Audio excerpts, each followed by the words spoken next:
Yes बेटा, good morning, how are you.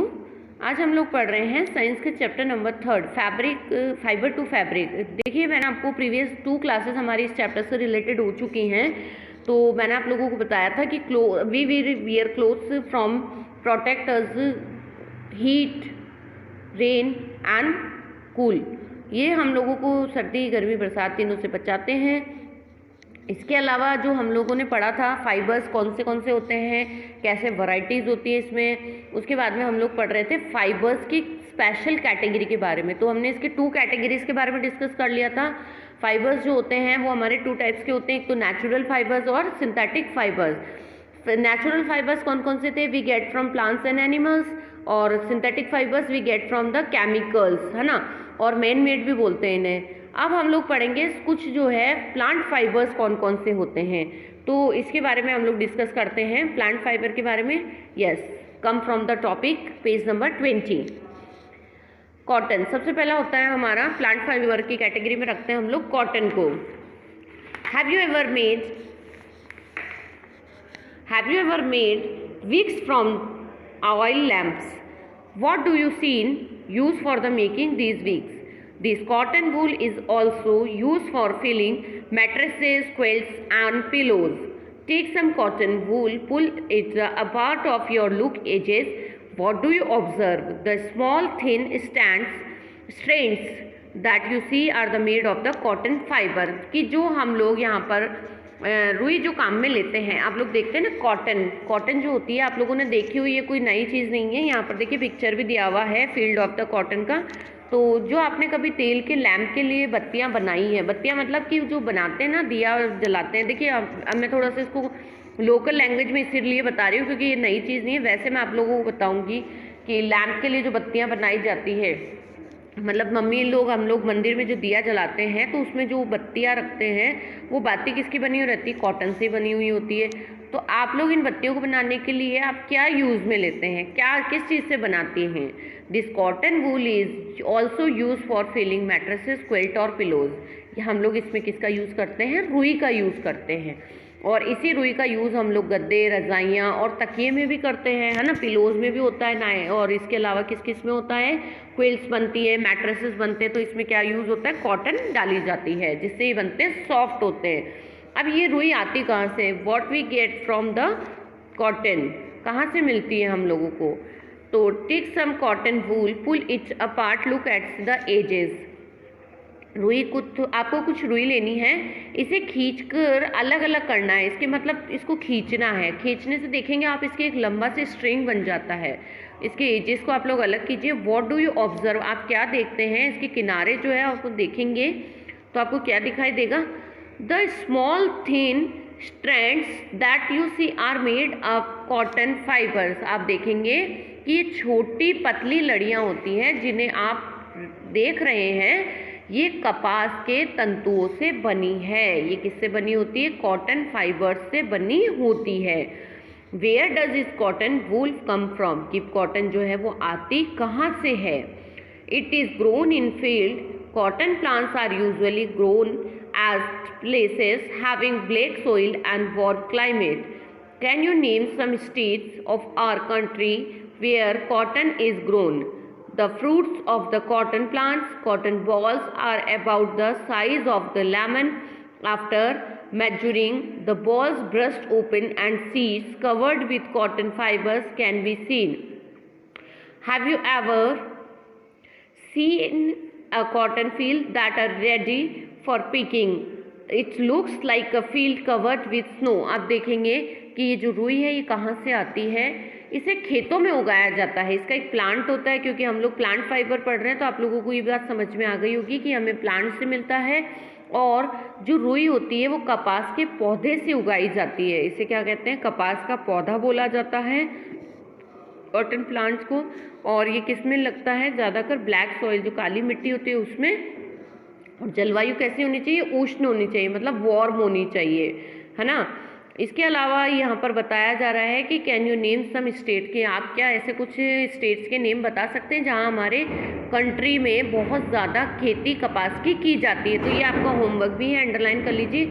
आपको कम से कम 3 या 4 स्टेट्स के नेम लिखने हैं जहाँ पर हमारे इंडिया में सबसे ज़्यादा क्या किया जाता है, कॉटन कल्टीवेशन किया जाता है।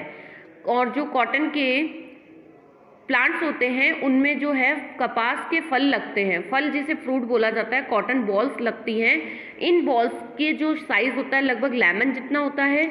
जब ये पूरे पक जाते हैं, पूरे मैच्योर हो जाते हैं, तो ये बॉल्स अपने आप ही बिखर जाते हैं, टूट जाते हैं, फट जाते हैं, और फट कर क्या हो जाते हैं, इनके जो बीज होते हैं वो खुल जाते हैं। और इनमें क्या लगी हुई रहती है, इनमें बहुत सारे तंतुओं से ढके बिनौले को देखा जा सकता है, आप देखना कभी। और अगर आप लोग जब स्कूल को लेंगे, कॉटन मैं आपको लाकर भी दिखाऊंगी, जो कैसे कि मतलब उगी हुई जो कॉटन होती है ना, हम लोग तो बिल्कुल प्योर कॉटन यूज़ लेते हैं, उसमें बीज नहीं होते, लेकिन जो कॉटन लगती है उसमें ब्लैक कलर के बीज भी होते हैं, जो मतलब एंड टू एंड जो खेत में से लगी हुई होती है, वो मैं दिखाऊंगी आपको, मैंने देखी हुई है।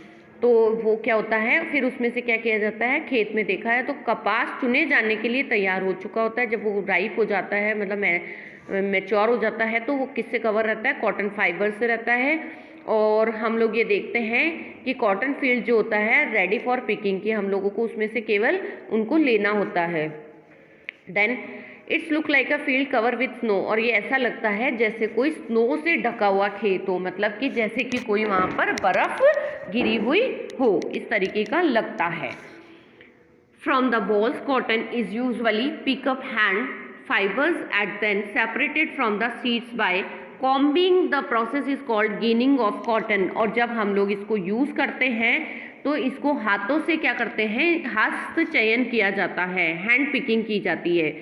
और हैंड पिकिंग के बाद में क्या होता है, ये देखिए अब इसकी स्टार्ट हो गई है यहाँ पर प्रोसेसिंग कपड़े की, कि सबसे पहले हैंड पिकिंग हो गया एक method, then fibre are then separated from the seed by combing, this process is called ginning. और जो कॉटन को बीजों से अलग किया जाता है एक कंकतन विधि, कंघे के द्वारा कॉमिंग की जाती है, उसे गिनिंग बोला जाता है या कपास ओटना कहते हैं। अंडरलाइन कर लीजिए, ginning was traditionally done by hand. Cotton जो होती है वो पारंपरिक ढंग से हाथों से की जाती है।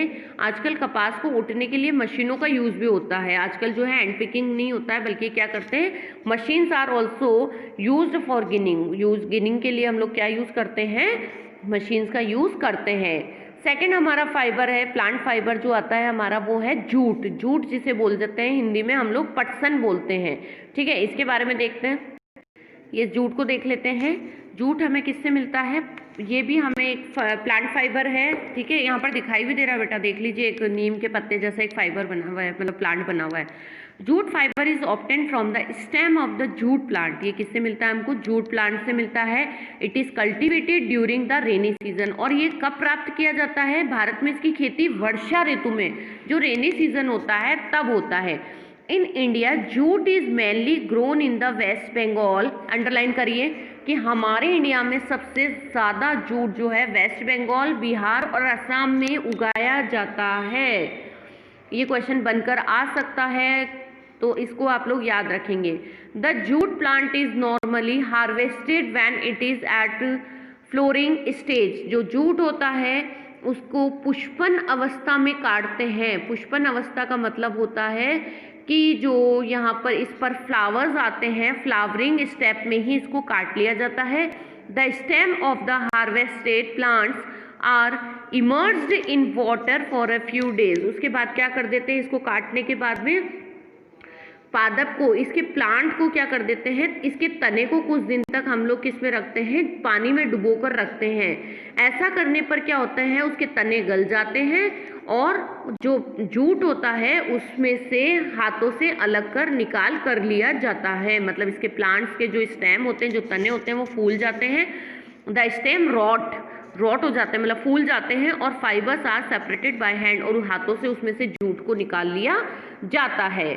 To make fibers, all these fibers are first converted into yarn. How is it done? और सबसे पहले क्या करना पड़ता है, जो भी हम लोग वस्त्र बनाते हैं या कपड़े जो बनाए जाते हैं, जो फैब्रिक बनाए जाते हैं, उसके लिए इन तंतुओं को तागों में परिवर्तित कर लिया जाता है। फैब्रिक्स मतलब यार्न बनाए जाते हैं पहले, और ऐसा कैसे किया जाता है उसका मेथड हम लोग नेक्स्ट वीडियो में पढ़ेंगे।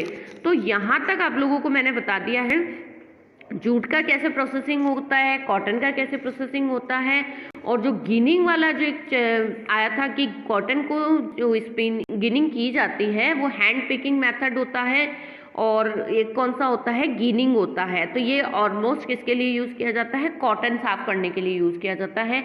जूट का जो मेथड था वो ये हो गया कि इसको जो स्टेम्स होते हैं इसको पहले काट लेते हैं फूल आते ही, और फिर इसको पानी में रख देते हैं। इसके तने जो होते हैं, मैं बिल्कुल इजी लैंग्वेज में बता रही हूँ, और इन तनों को पानी में रखने से क्या होता है, ये थोड़े दिन बाद फूल जाते हैं। फूल कर क्या होता है, इनको जब छीला जाता है तो छीलने के बाद इनमें से जो जूट के रेशे होते हैं उनको निकालकर जूट को काम में ले लिया जाता है। तो इस तरीके से इनका कल्टीवेशन होता है। ओके, इजीली आपको समझ में आ गया होगा। लेकिन अब यहाँ पर बात आती है कि इनके जो यार्न्स बनते हैं उनसे हम लोग स्पिनिंग, कॉटन यार्न और ये सब काम कैसे करते हैं, है ना, कि सूती जो स्पिनिंग होती है, कॉटन यार्न होता है, उसकी कैसे स्पिनिंग की जाती है। उसके अलावा हम लोग आगे पढ़ेंगे कि फैब्रिक कैसे बनता है। तो ये चीज़ हम लोग नेक्स्ट वीडियो में करेंगे। ओके बेटा, thank you. Stay home, stay safe, keep your learning. Bye bye.